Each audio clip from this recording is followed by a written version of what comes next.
This is a sound box, and it's easy and cheap to make.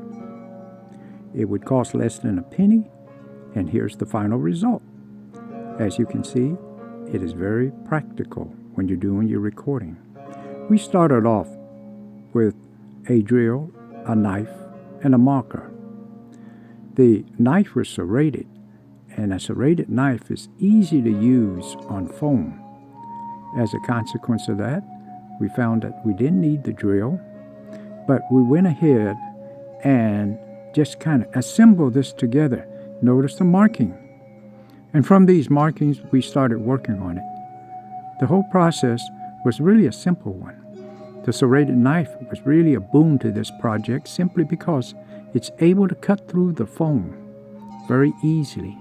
And of course, we use straw in here as well because the straw will keep the foam from tearing when we have a lot of work on it, a lot to be done. The drill wasn't needed, so we just took a suture, and that worked extremely well because we can poke it into the foam. And in doing so, we were able to assemble this project very, very quickly. And as you can see, it was a suture in, clip onto the rope, pull it through, and as a consequence, you had another tie-down point. The foam and the string will keep the sound from bouncing off of each other. And it's not rough, it's very soft sound. Here's an example. It is suffocating down here.